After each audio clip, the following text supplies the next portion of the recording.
like to acknowledge the traditional custodians of the land that we walk on today, and pay my respects to my elders, both past and present. My name is Tia Zamet, and this year, on National Missing Persons Week, our people will be heard. We often hear about the case facts and read the news headlines about missing people. But what happens beyond that? I sat down with two Aboriginal families over the course of a month to hear about their lives with missing loved ones and to spread some much needed awareness on these cases. To understand this interview and the cases involved, I urge you to please listen to the podcast Bowraville from Dan Box and The Australian. I'm personally not going to go too far into depth in terms of case details just because there are multiple restrictions on the case, and I do wish to protect Colleen's family from any further setbacks or harm to the investigation. Lord knows they've been dragged through enough as it is. And just apart from that, I've really grown to respect the family and care for them, and we all know when I'm passionate about something, I am very opinionated, so next thing you know, I'll be getting myself sued.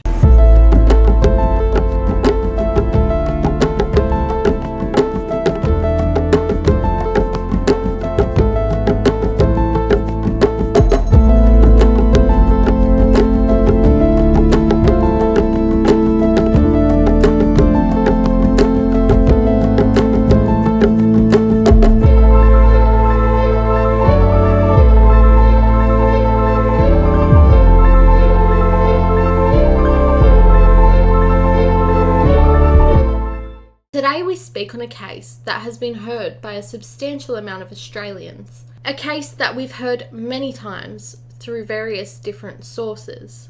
The cases of the three Bowraville children whom were taken from the same street and murdered from September 1990 to February 1991. One of these three children was a young girl, 16 years old, named Colleen Walker Craig.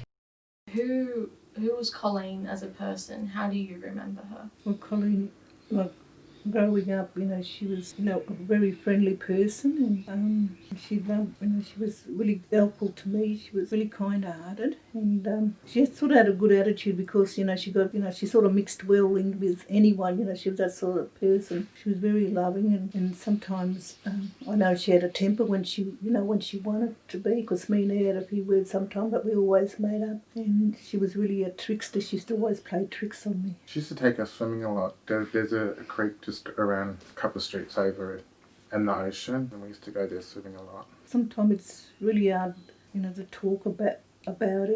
It's I know that she's with us, but as a family, I think we feel we're at a point where we're struggling because we don't know where she is, and you think as the years, because this year will be 30 years, and you think as the years go, it's going to get easier and easier, but it doesn't. This is the worst year. I'm really struggling this year to deal with all this, what happened to Colleen and that. I can't think properly. Half the time I don't want to think about it because it's too hard to think about it. I think not having any closure is the biggest issue. Like the day we reported to the police, they just sort of said, we're not going to do nothing. So they told me and Mum to go home. Contrary to common belief, Colleen was not originally from Bowraville. Rather, she was raised in Sawtell, a town about 60 kilometres outside of Bowraville. Colleen had family and friends who did reside on the Bowraville mission, and she had planned to stay there to attend a friend's party at the time of her disappearance. I knew she was going down there. There was an Aboriginal knockout that weekend, and she said, Mum, I'll see you at the knockout, and she would have came home with us. So we went down, and that's when someone came up and told me that they haven't seen her. And then, the Saturday we went straight up to Bowraville and was searching, just me and some family members. And Sunday again, I went back down Sunday and went to Bowraville searching, and no one couldn't tell us what happened to her. And then the Monday I went back down, and then I reported her missing. And that's what happened with the police. And then in the end, I ended up moving I moved all my family down there because I actually had to go around trying to find her. That's what happened. And they was all young when I went down there. Lucas was about, they was all at school. I was around 8 at the time she went missing, so I didn't have a lot of memories with Colleen. But I remember Mum moving us all down there and going to school down there for And see, it was months. Really it was really hard for all of us, and because at the time I was talking about my son who passed away, he was born with spina bifida and he was confined to a wheelchair.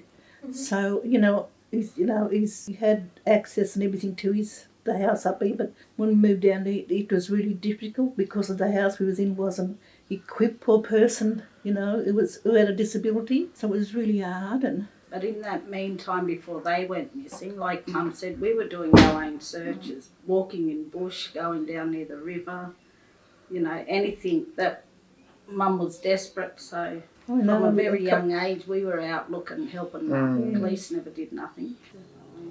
And I think from then, that's been our life. Because I was a year younger than Colleen and Rose is a year older. So, I mean, we've never known any other life but then to try and find Colleen or And even we still find do out. today. If we hear anything, we go out bush. But it's our kids that are carrying that now. But I don't regret doing anything, I don't regret what I've done, I know that I had to do it, to try to find her, because the police didn't want to do anything. From the very beginning of the investigation, Muriel and her family were stunted by inappropriate racial remarks and all-round disinterest in the whereabouts of then 16-year-old Colleen.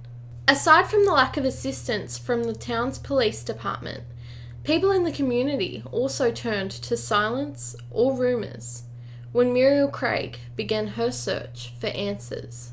They said these words, she's gone walkabout. Yeah.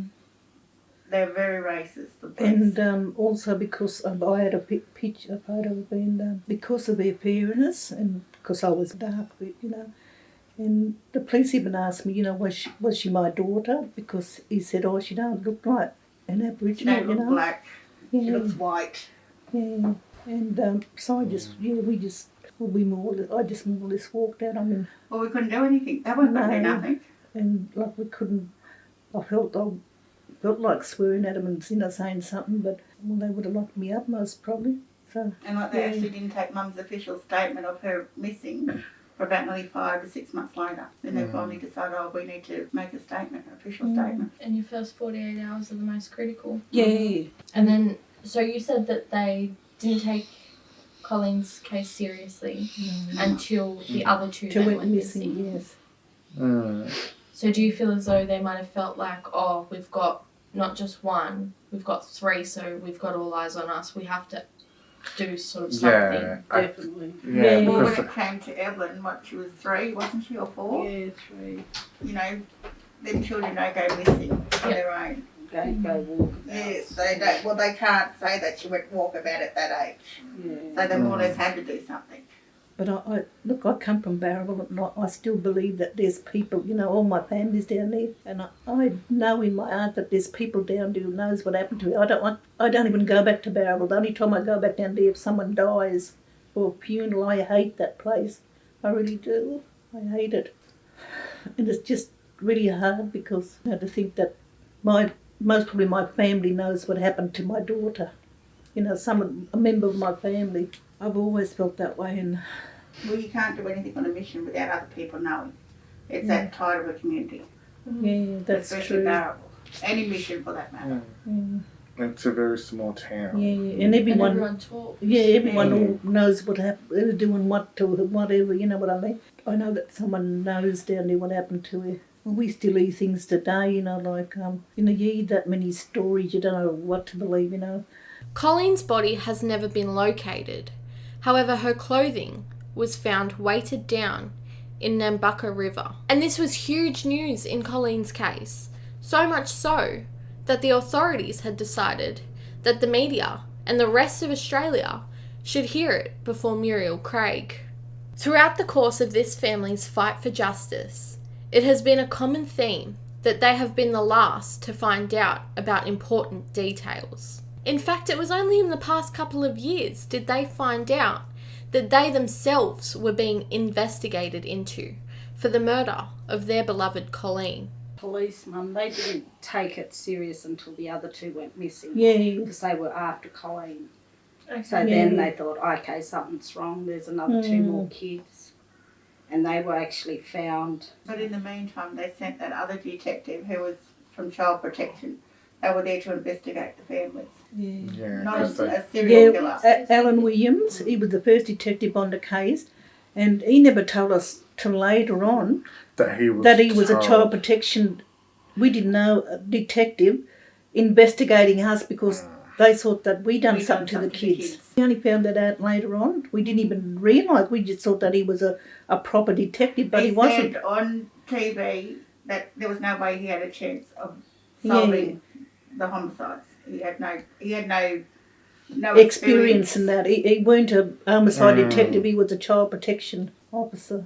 You know, and then he admitted it on TV, and that's when because that man, you know, I've sort of got to know him really well. It would just, I was thinking, you know, how could he even not tell us? Sat down with him, talked to him, you know, regarded him as a person who was helping us, but But really is there to look at the families. yeah. That's when I was talking to you before about when we watched another documentary that was on the children. Yeah. That we were even surprised to see some of the stuff on there that we didn't know. Yeah. And I think that's where we found out that he was there to actually look at the parents. Yeah. So it wasn't really that long. It was only about 3 or 4 years ago. Yeah, Racism even played a big part of it. yeah. I mean, even when they found my sister's clothes, Mum didn't know until she watched the news that they had found stuff of Colleen's. Yeah, they didn't. Like they didn't come to They her used to never and tell me her anything. Oh.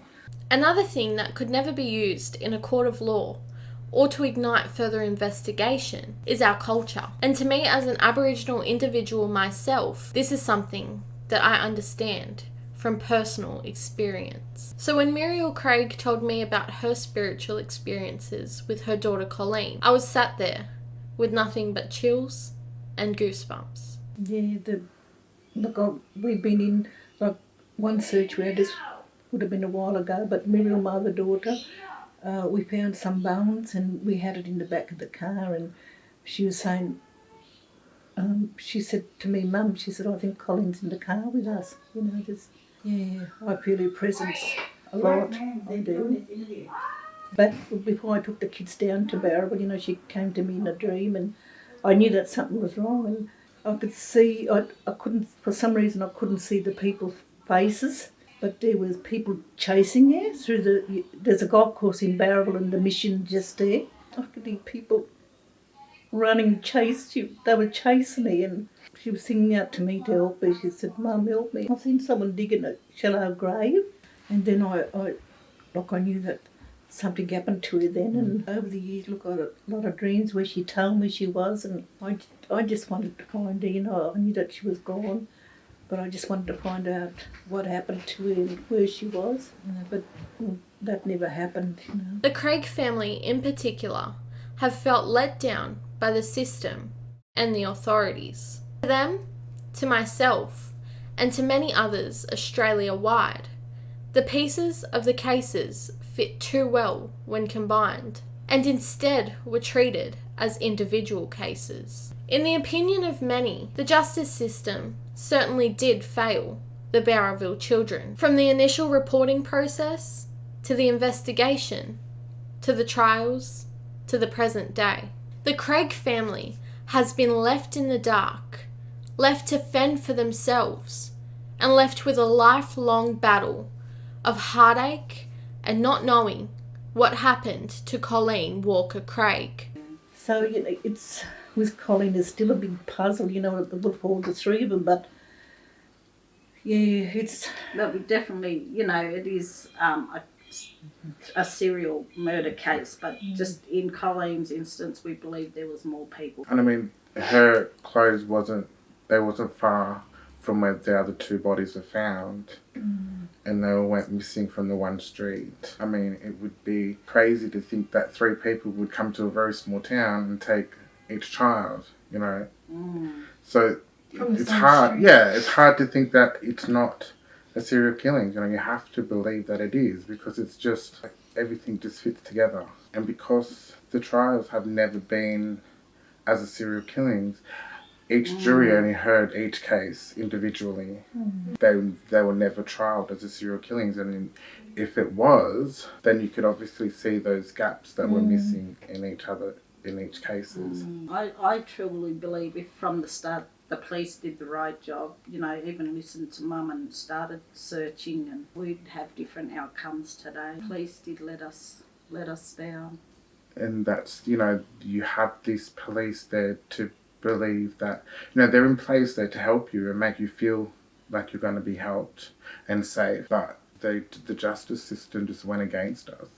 And I truly believe it's because we're Aboriginal. Like we've said before, if it was 3 white kids that went missing from the North Shore of Sydney in a very rich, popular area, you know, they would have done something in that first 48 hours, you know, and they probably would have been found. Yeah. But I mean, for them to wait 6 months to even take a statement from my mum, you know, that just shows. Well, there's nothing we could do, you know, we tried. And I think now, you know, like I really got to accept, you know, that we must probably never know what happened to her. Sometimes, you know, we cling on to a little bit of hope, you know, to bring her home. And By this point, I was just happy to let the family talk freely without formal questions, and they described to me their struggle with court processes and legal technicalities. I mean, No.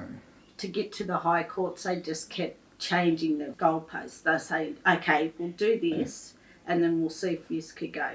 Then we'll do that, and then they said, oh no, well you have, because the Attorney General and DPP, they kept changing. We had to do to give. That's why it's taken us this long to get there. And then the Attorney General came up here to visit us, to have a meeting with the families, but I broke down and I walked out and I said to him, do you realise? I said, I haven't got Colleen. I just walked out and I just, look, I don't like crying in front of anyone, I don't like breaking down, but I just broke down. Because his solution to it was he upped the reward. Yeah, we gave $1 million he put that reward to the statement three of them. out a couple of hours before he met with the family, with Mum and that. And no, it was after.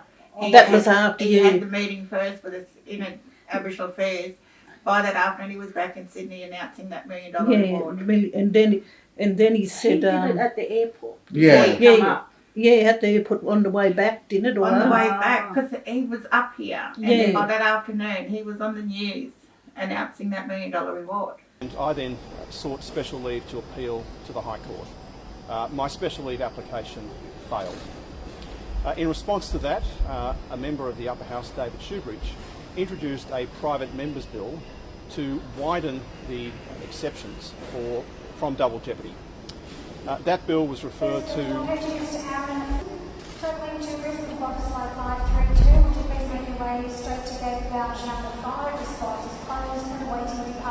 And then they changed. Colleen's not with the other two. They put her in a cold case, missing persons.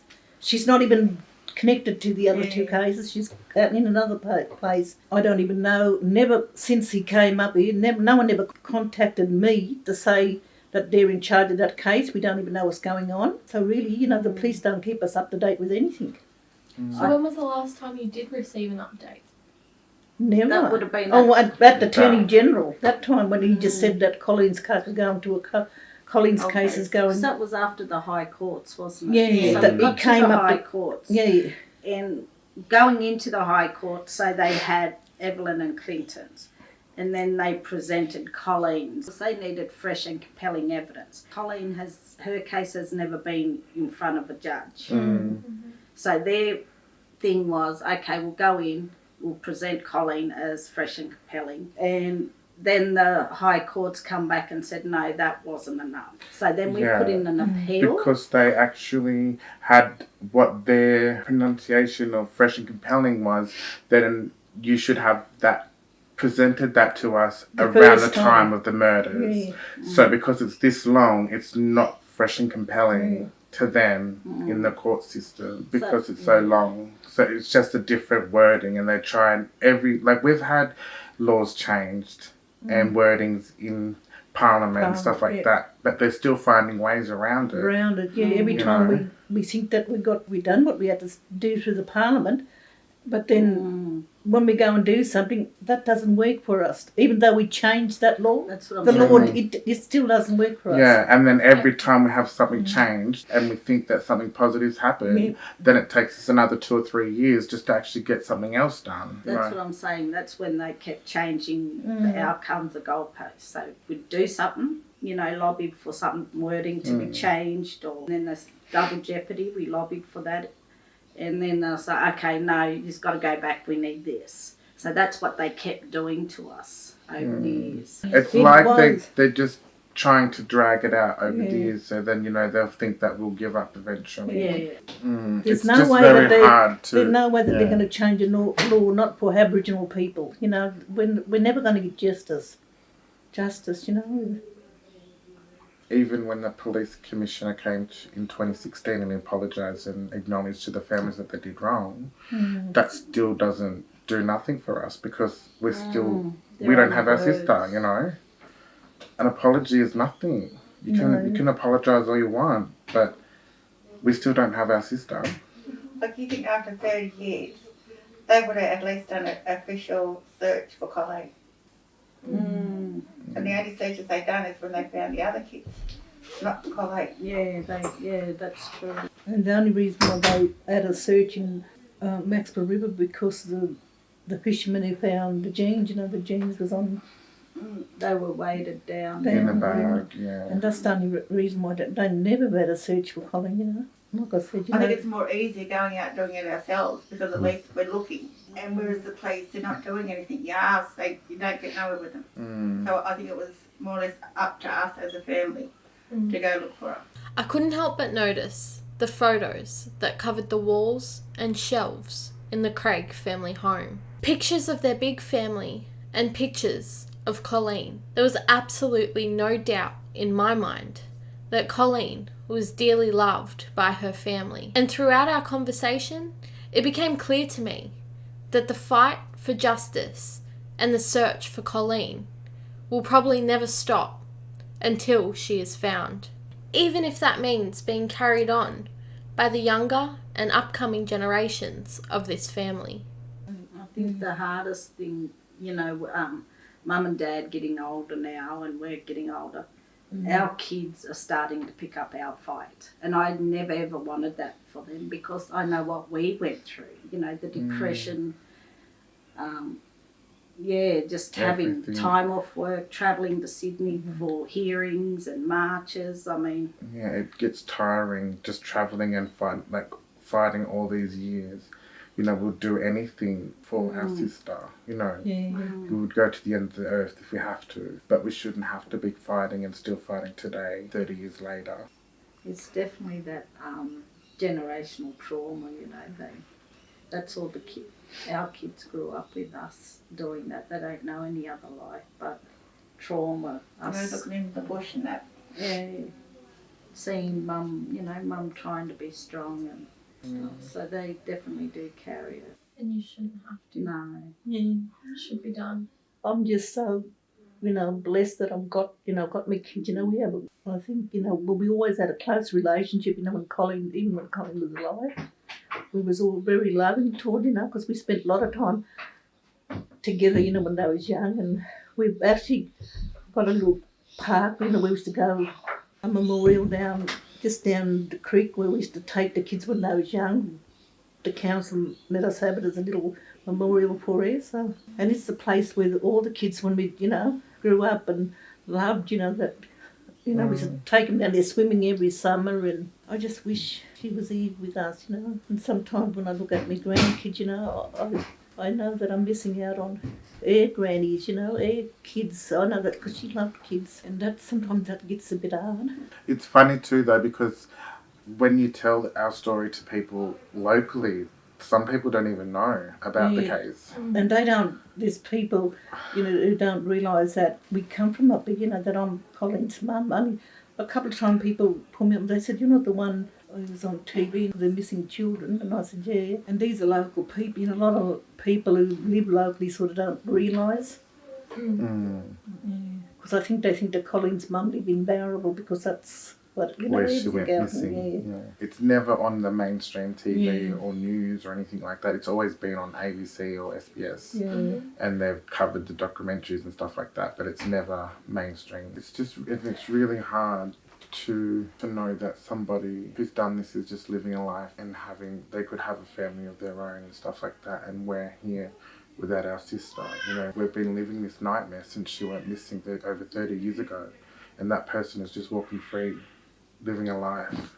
that my sister should have had, you know, and all I thought about at that time being young is why weren't they paying enough attention to me, you know, and I grow up now and I feel like, oh, you know, I felt so selfish because it was hard for mum and dad.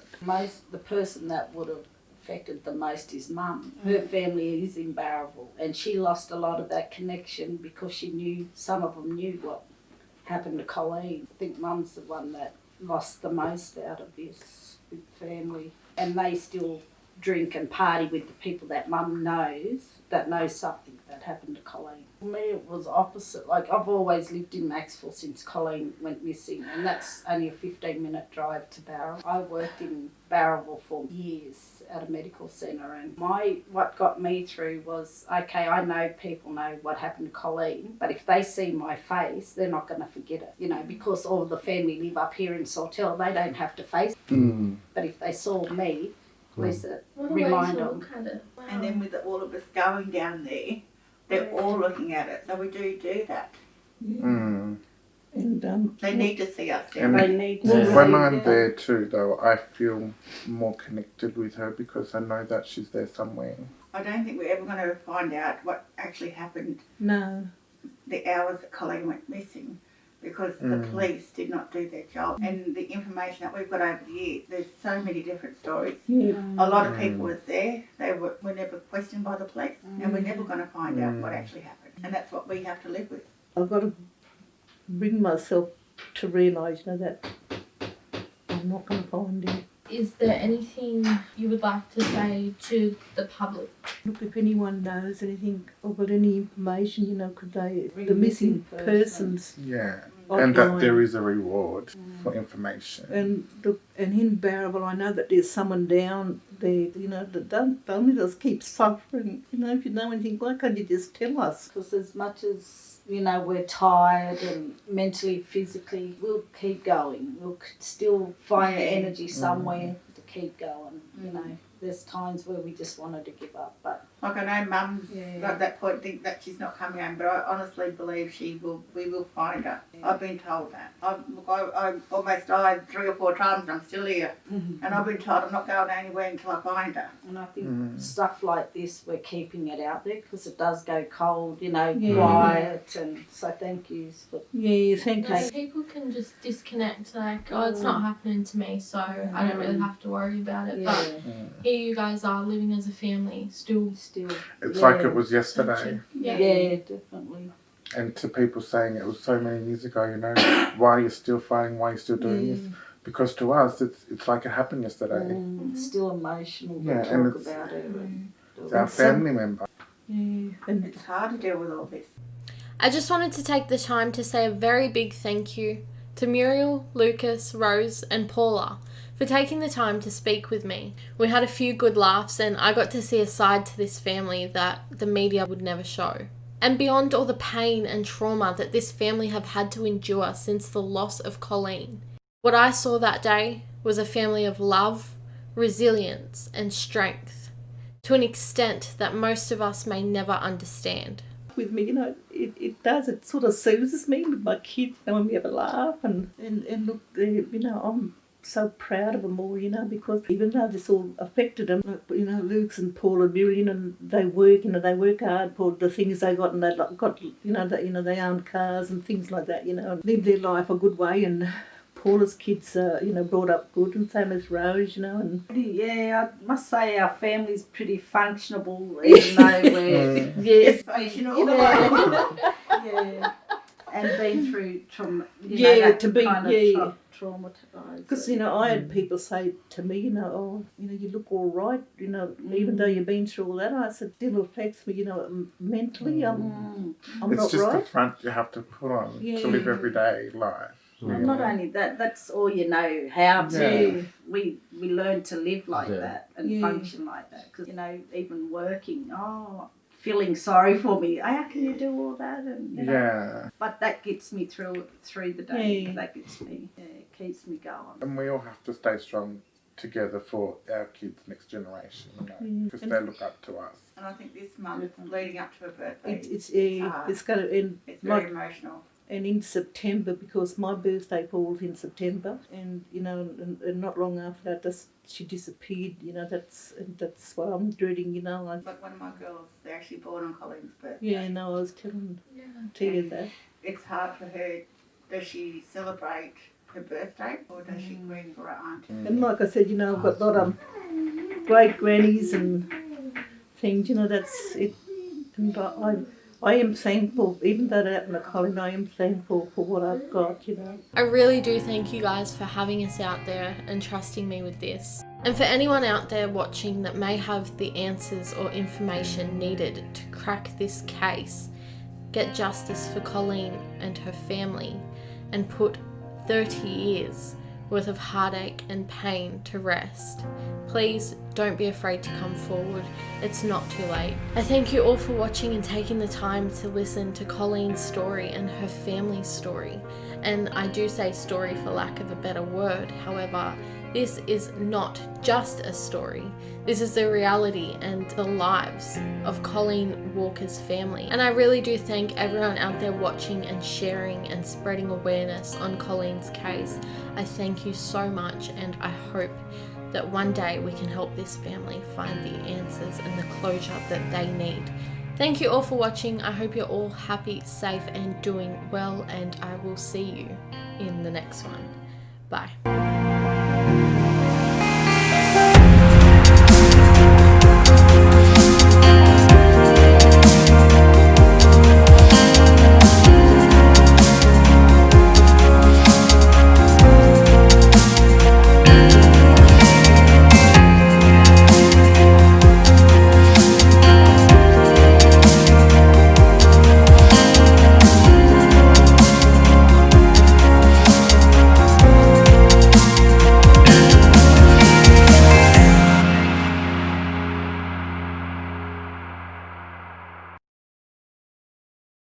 I'd just like to say a massive thank you to Missing Persons Advocacy Network, Lauren O'Keefe, and the MPAN board for coming up with this idea for Missing Persons Week.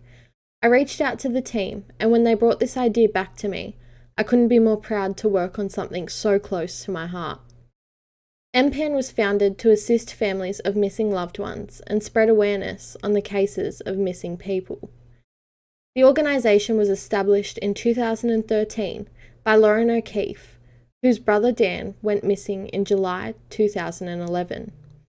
Thank you so much to Lauren and team for all your assistance and for all the work you do for missing people and their families.